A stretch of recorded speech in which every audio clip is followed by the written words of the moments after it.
하나님 주신 말씀은 신약성경 사도행전 1장 4절과 5절 두 절 말씀입니다.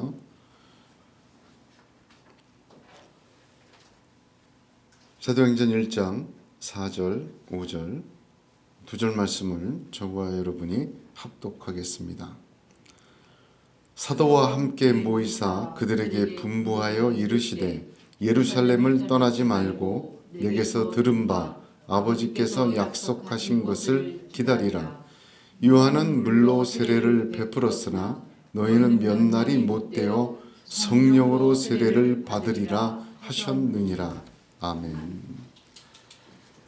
오늘은 성령 강림 주일입니다. 성령 강림 주일이 특별히 의미가 있는 것은 교회의 시작이 성령 강림의 역사로 출발되었기 때문입니다.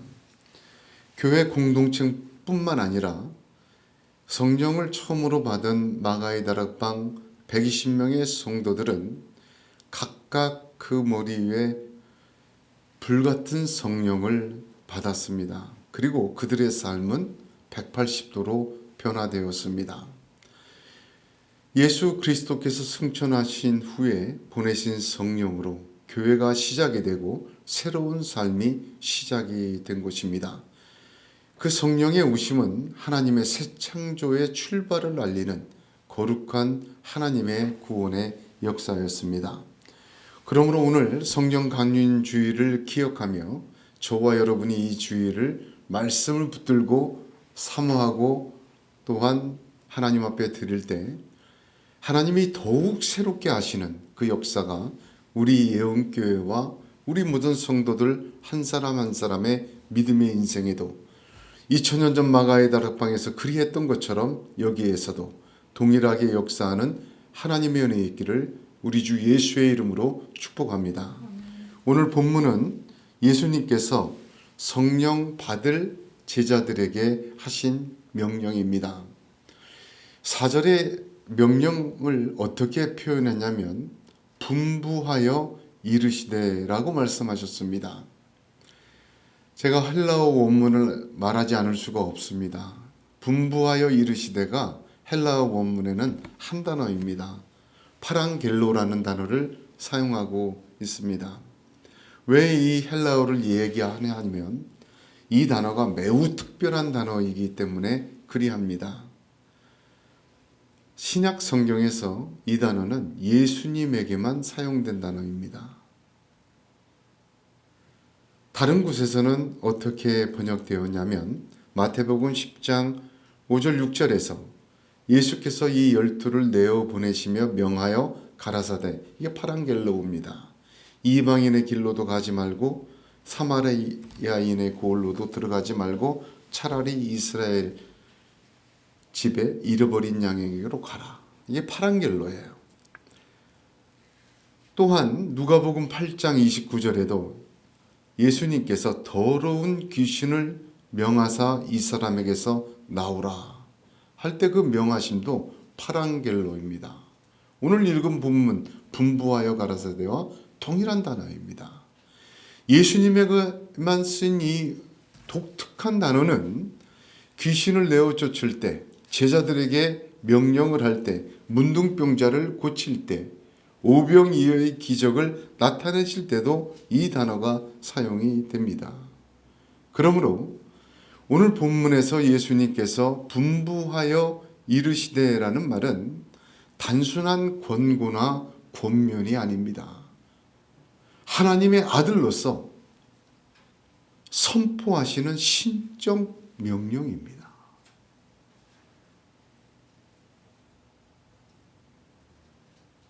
오늘 그 예수님의 신적 명령 세 가지를 함께 나누어 봅니다. 왜냐하면 그 명령대로 순종할 때 성령 세례를 받았기 때문입니다. 오늘날도 주 예수 그리스도께서는 이 명령을 성도들에게 동일하게 하십니다. 저와 여러분에게도 이 말씀이 하나님의 아들로서 신적 명령으로 주시는 하나님의 음성됨을 믿으시기를 바랍니다. 첫 번째로 제일 먼저는 예루살렘을 떠나지 말라 하셨습니다. 말씀을 묵상하면 묵상할수록 이게 참 귀한 말씀입니다. 하필이면 왜 예루살렘일까? 예루살렘에 성전이 있어서 아닙니다. 예수님께서는 그 성전을 보고 우셨고 돌 하나도 돌 하나 위에 남지 못하고 망하리라고 하셨기 때문입니다. 예루살렘이 이스라엘의 수도였기 때문에 그렇습니까? 아닙니다. 번성해서가 아니에요. 예수님은 일생 동안 예루살렘에 단 2번만 들어가셨어요. 그렇게 좋아하신 곳이, 자주 가신 곳이 아닙니다. 예루살렘이 과거서부터 다윗 때부터 수도고 믿음의 역사가 있는 곳이라서 그렇습니까? 아닙니다. 회칠한 무덤과 같다고 하셨어요. 왜 예루살렘일까? 오히려 제자들에게 예루살렘은 도망가야 하고 피해야 할 곳이었습니다. 실제적으로 베드로는 제자들과 함께 갈릴리로 고기 잡으러 갔어요. 엠마오로 2 제자는 도망갔어요. 다 도망가는 곳이 예루살렘이었습니다. 그곳에서 그리스도 예수께서 자기들의 주인인 예수님이 조롱과 핍박과 모욕과 박해와 그 온갖 죽음을 당한 곳이 예루살렘이기 때문입니다. 자신들이 믿고 의지했던 모든 것이 눈앞에 보이는 현실로 산산조각 난 곳이 예루살렘, 바로 그 자리였고 그 믿었다는 이력 때문에 자신들의 목숨까지도 위태한 곳이 예루살렘이었습니다. 그러나 예수님은 첫 명령으로 그 예루살렘을 떠나지 말라. 예수님이 이 땅에 처음 오실 때 어디에 오셨죠? 구유에 나셨죠. 마국간의 구유에 오셨어요. 성령님은 냄새나고 썩은 냄새나는 무덤과 같은 예루살렘에 임하셨습니다. 할렐루야. 바로 그곳에서 하나님을 바라고 하나님께 순종하고 하나님의 말씀을 따라 하나님을 사랑하는 사람들에게 주님은 오셨고 성령님은 임하셨습니다. 우리가 믿음 생활하고 인생을 살다 보면 참 어려움이 많습니다. 낙담하기도 하고 고통도 있고 넘기 힘든 문제도 많고 회피하고 싶은 것도 많이 있습니다. 어쩌면 제자들에게 그랬던 것처럼 우리 믿음의 시간, 교회 다닌 시간, 신앙생활하는 시간 속에서 그 신앙이 철저하게 외면당하고 기대가 무너지고 그 믿음마저 흔들흔들하게 그렇게 반대로 역사가 이루어지는 것들 참 많이 겪은 사람도 있습니다. 그러나 하나님은 그것을 떠나지 말라고 하십니다. 마국간에 오신 그리스도시요 바로 그 예루살렘에 오신 성령님이십니다. 저와 여러분의 그 속에도 성령님이 임하실 줄로 믿으시길 바랍니다. 저는 매일마다 시편을 묵상합니다. 평균적으로 한 5편씩 매일 묵상을 하고 기도하고 하는데 시편 91편을 보면 모세의 기도죠. 시편 91편에 나와 있는 축복을 보면 정말 대단합니다. 창세기 12장에 아브라함에게 주었던 축복이나 창세기 22장에 이삭을 번제로 드리고 나서 받은 축복보다 더 대단해요. 시편 91편의 축복이 그렇습니다. 제가 잠깐 읽어보겠습니다. 그가 너를 위하여 그의 천사들을 명령하사 내 모든 길에서 너를 지키게 하심이라. 그들이 그들의 손으로 너를 붙들어 발이 돌에 부딪히지 아니하게 하리로다. 내가 사자와 독사를 밟으며 젊은 사자와 뱀을 발로 누르리로다. 하나님이 이르시되 그가 나를 사랑한즉 내가 그를 건지리라. 그가 내 이름을 안즉 내가 그를 높이리라. 그가 내게 간구하리니 내가 그에게 응답하리라. 그들이 환난 당할 때 내가 그와 함께하여 그를 건지고 영화롭게 하리라. 할렐루야. 누구에 대한 축복 같습니까? 예수 그리스도에게 응한 축복이에요. 시편 91편의 축복의 내용들을 보면 참 어마어마합니다. 아브라함에 대한 축복과는 거의 비교가 안 되고 거의 예수 그리스도에 대한 축복과 비교될 정도로 놀라운 축복을 약속하십니다. 근데 이렇게 축복을 받는 자가 누구냐? 시편 91편 1절에 바로 이렇게 얘기합니다. 지존자의 은밀한 곳에 거주하여 전능자의 그늘 아래 사는 자요. 그 사람에게 그리스도에게 주시는 축복과 같은 축복 주신다는 것입니다. 이 모세의 고백입니다. 지존자의 은밀한 곳에 거주한다. 이건 상태를 의미하죠. 전능자의 그늘 아래 사는 자. 이것은 행위를 이야기합니다.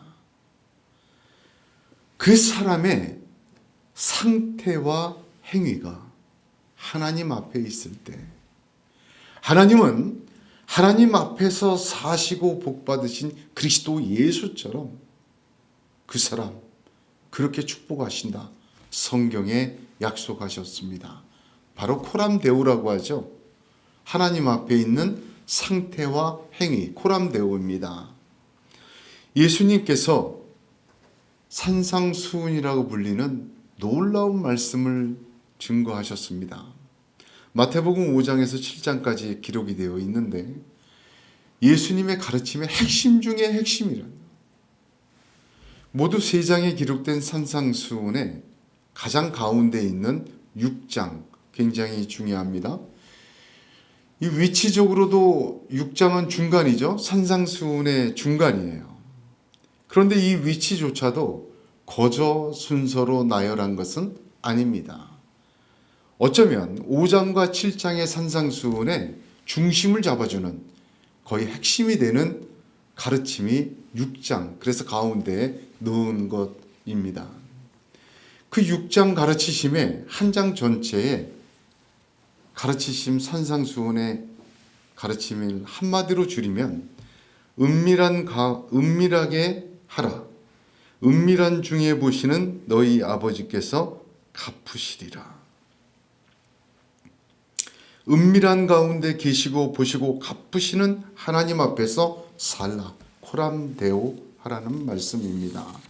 시편 21편 지존자 앞에서 사는 자, 전능하신 자의 그늘 앞에서 사는 자, 거하는 자, 바로 그 이야기를 하고 있습니다.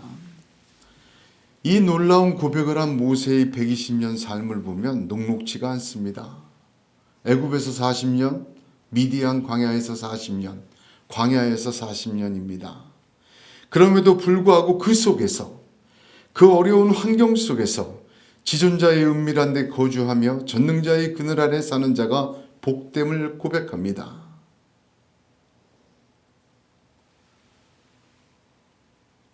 주님도 예루살렘에서 은밀한 가운데 계시고 은밀한 가운데 보시고 은밀한 가운데 약속한 성령을 주시는 하나님 앞에 떠나지 말라 명령하십니다. 우리의 예루살렘이 어디입니까? 당신의 예루살렘은 어디입니까?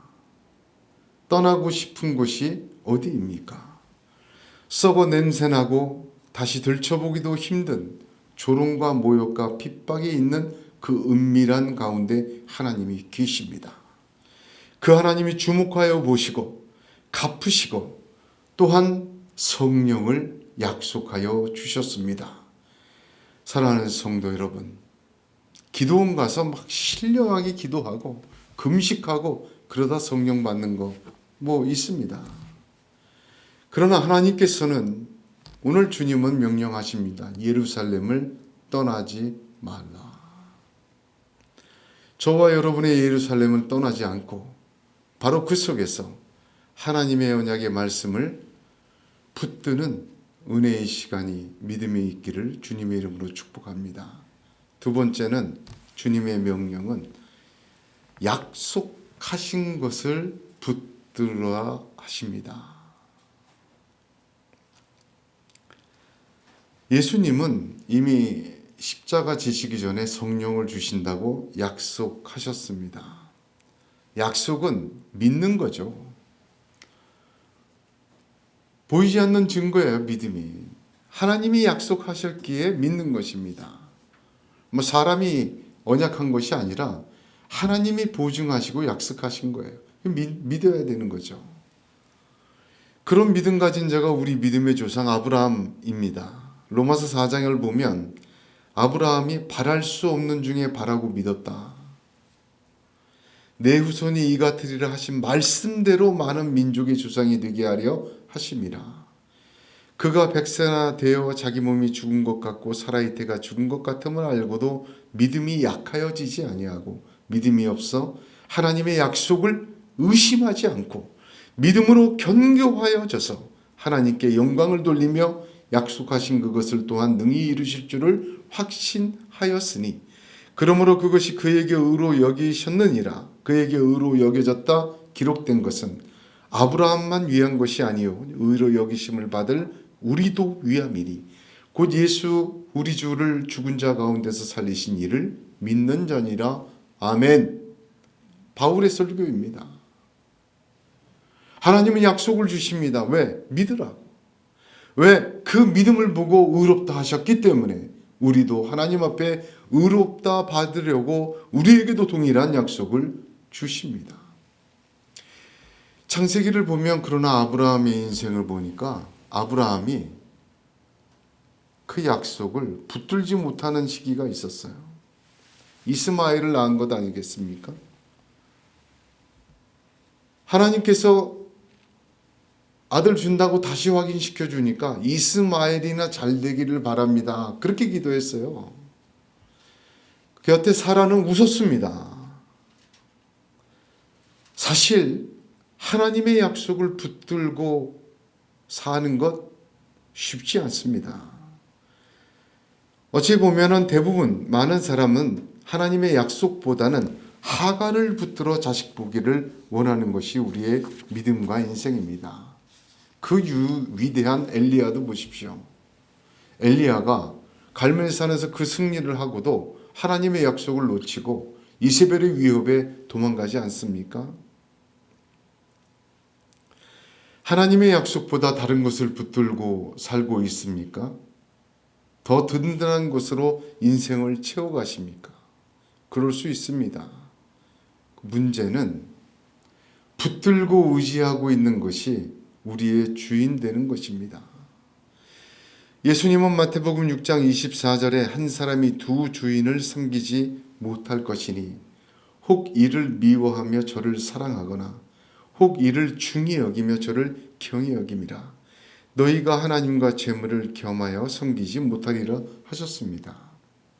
주인은 하나입니다. 내가 붙들려고 하고 놓치기 싫은 것, 또 그것으로 든든하게 붙든 모든 것으로 삼는 것, 그럴 수 있어요. 대부분 그렇습니다. 그런데 그것이 주인이 되는 것은 안 됩니다. 두 주인을 섬길 수가 없기 때문입니다.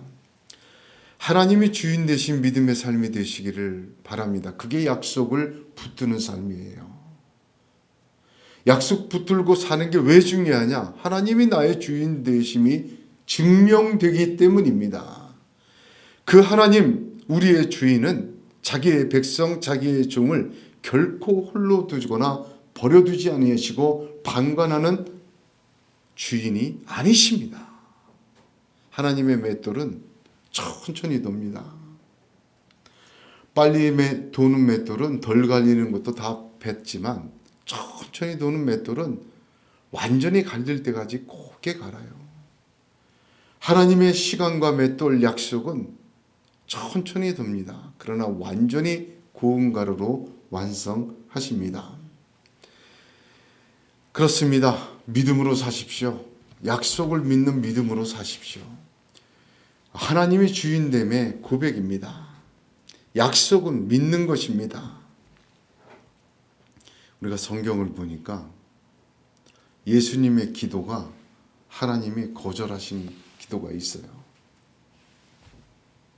어디에서 하나님이 예수님 기도를 거절하셨습니까? 겟세마네 아닙니까? 아버지여 만일 할만하시거든 이 잔을 내게서 지나가게 하옵소서. 그러나 나의 원대로 마옵시고 아버지의 원대로 하옵소서. 이 잔을 내게서 지나가게 해달라는 예수님의 이 기도는 하나님이 거절하시고 하나님의 뜻대로 하셨습니다.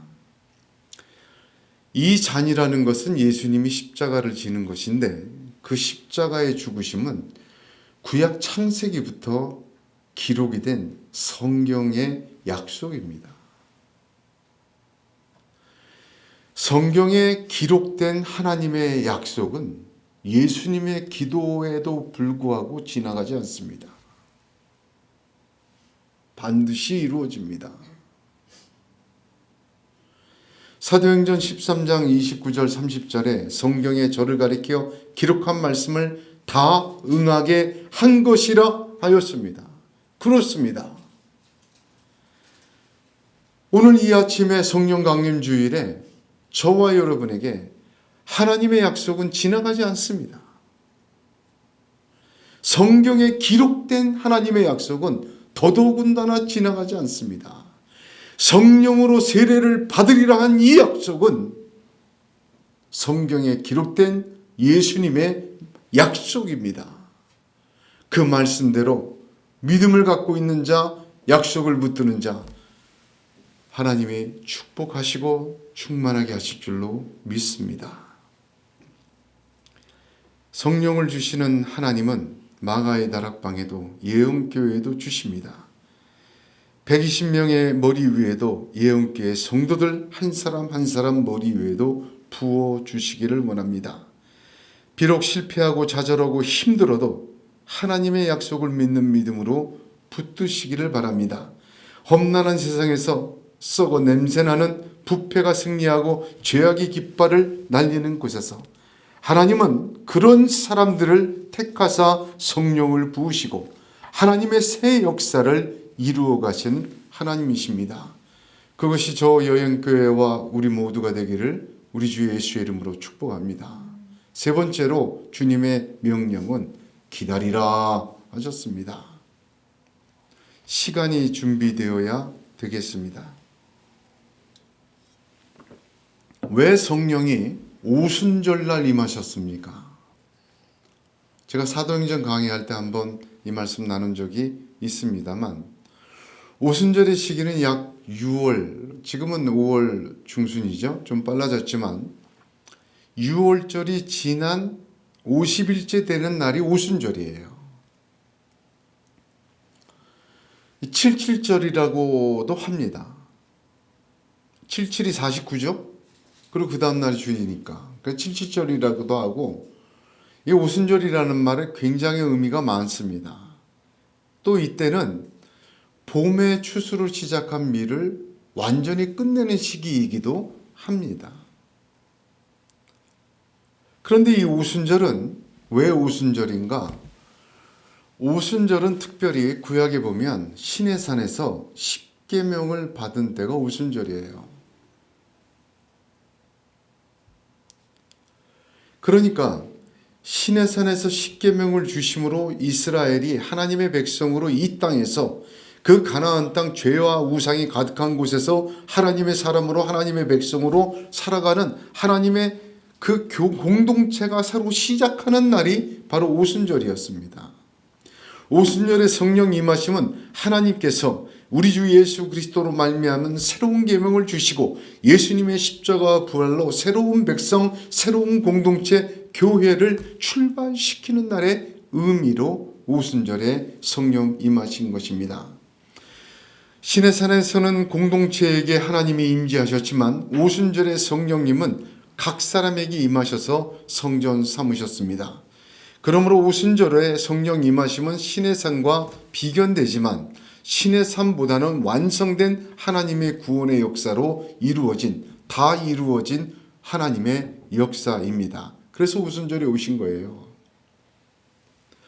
오순절에 오시는 그 하나님의 새로운 공동체와 새 창조의 역사는 준비되는 시간이 기다리는 자에게 이루어졌어요.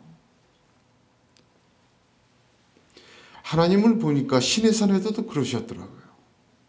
출애굽기 19장 10절 11절에 여호와께서 모세에게 이르시되 너는 백성에게로 가서 오늘과 내일 그들을 성결케 하며 그들로 옷을 빨고 예비하여 제3일을 기다리게 하라. 그때도 기다리게 하셨어요. 준비하게 하셨어요. 그 3일의 시간이 필요하셨어요. 모세가 십계명 받으러 올라가자 바로 나온 거 아닙니다. 기다리고 준비하는 시간이 필요했어요.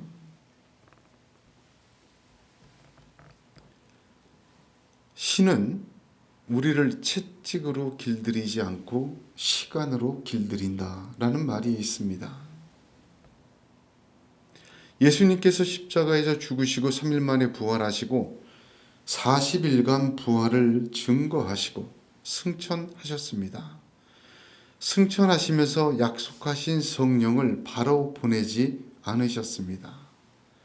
오순절에 임하셨습니다. 그러므로 승천 후에 오순절까지는 근 열흘의 시간이 있었습니다.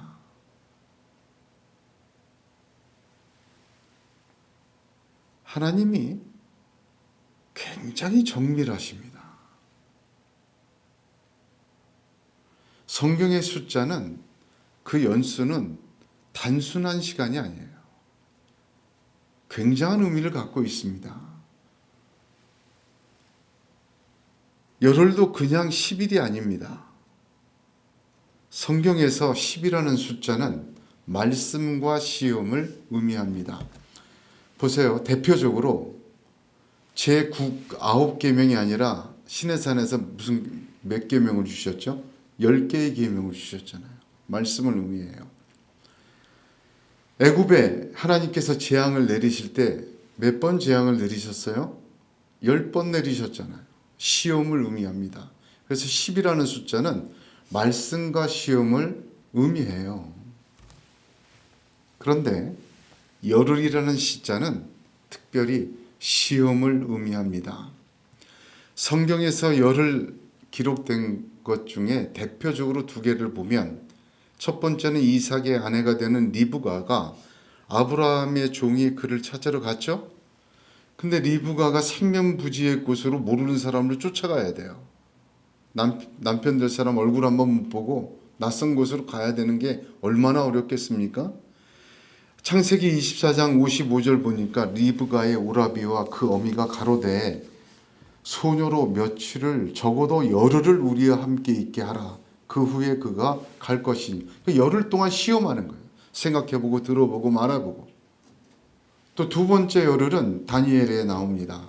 다니엘 1장 12절에 청하오니 당신의 종들을 열흘 동안 시험하여 채식을 주어 먹게 하고 물을 주어 마시게 한 후에 시험해보라. 리브가의 시험과 다니엘의 시험에 열흘이 나와요. 이 열흘은 특별히 시험의 숫자입니다. 제자들에게 예루살렘을 떠나지 말고 약속을 붙들고 기다리라. 시간이 필요했어요. 세 번째, 열흘의 시간이 필요했습니다. 그 시간은 시험하는 시간이었습니다. 근데 이게 믿음의 삶에도 그대로 적용이 되더라고요. 창세기에 아브라함, 이삭, 야곱, 요셉의 인생을 한번 보세요. 어떤 사람은 그 열흘이 인생 전체가 된 사람도 있고 그 열흘이 38년이 된 사람도 있고 그 열흘이 17년이 된 요셉도 있어요. 하나님의 시험의 시간이 있단 말이죠. 기다려야 하는, 익어가는 시간. 약속 믿고 기다리는 시간이 필요했어요. 예수님이 부활하시고 승천하시기까지 40일 동안 이 땅에서 하나님 나라와 자신의 부활을 스스로 증거하셨어요. 부활하신 예수님과 40일간 같이 지낸 제자들이 얼마나 깊은 은혜를 받았습니까? 하나님 나라의 이야기를 이제 과감 없이 증거해 주시고 그 부활하신 예수님과 동행하니 얼마나 충만하였겠습니까? 충분한 은혜를 받고 말씀을 받고 약속을 받고 증거를 받아도 열흘이 필요했습니다.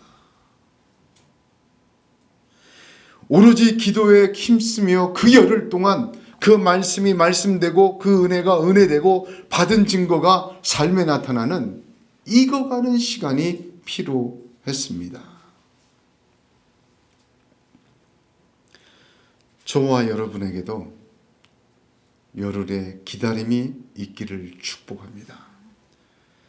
하나님은 그 열흘 동안 그들이 그 성령을 받을 만한 그릇으로 익히시고 또한 준비시키셨습니다. 오늘 성령 강림 주일에 저와 여러분에게 예수님은 동일한 명령을 신적 명령으로 말씀하십니다. 당신의 예루살렘은 어디입니까? 떠나지 마십시오. 약속을 그 가운데 붙들고 기다리십시오. 하나님께서는 성령으로 세례를 받으리라 약속하셨습니다. 그 성령의 영으로 새로운 하나님의 백성으로, 새로운 하나님의 자녀로, 하나님의 놀라운 영광의 삶으로 나아가시기를 우리 주 예수 그리스도의 이름으로 축복합니다. 기도하겠습니다.